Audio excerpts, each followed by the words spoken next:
और भारत की संपत्ति अगले 50 सालों में 1000% बढ़ जाएगी। ये दावा किया है नेशनल स्टॉक एक्सचेंज के प्रबंध निदेशक और मुख्य कार्यपालक अधिकारी आशीष कुमार चौहान ने। इसके पीछे तर्क क्या दिया गया है, इस रिपोर्ट के जरिए जानिए।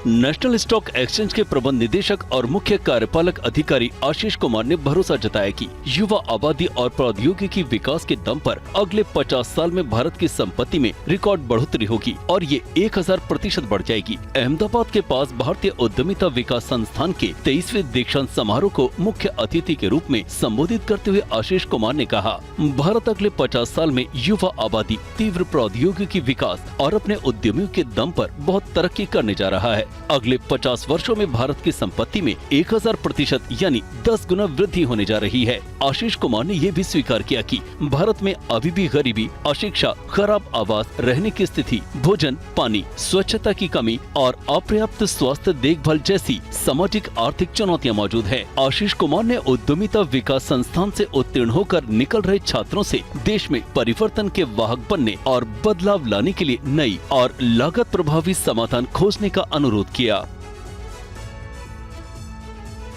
और मुंबई पुलिस ने दावा किया है कि वो उस शख्स तक पहुंच गई है जिसकी उंगली आइसक्रीम में पाई गई थी। वो युवक आइसक्रीम फैक्ट्री में कर्मचारी है और आइसक्रीम भरते वक्त उसकी उंगली कट गई थी। मुंबई के मलाड में ऑनलाइन मंगाई गई आइसक्रीम में मिली इंसानी उंगली किसकी थी? मुंबई पुलिस ने उस फैक्ट्री कर्मचारी की पहचान कर ली है।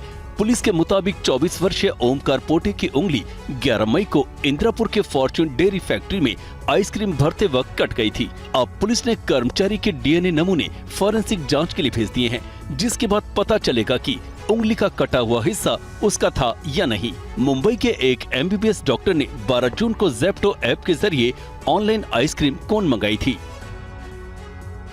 नाखून भी था और फिंगरप्रिंट का वो जो सेक्शन है वो भी था उसमें, और एक बोन अंदर का जो पोर्शन रहता है वो बोन का भी पीस बाहर आया था।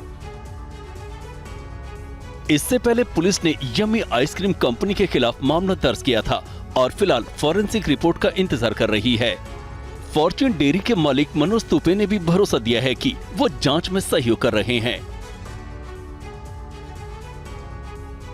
और आइए आगे बढ़ते हैं। यूपी के सीतापुर में एसडीएम कोर्ट में वकीलों ने जमकर हंगामा किया। आखिर पूरा मामला क्या है, देखिए इस रिपोर्ट में।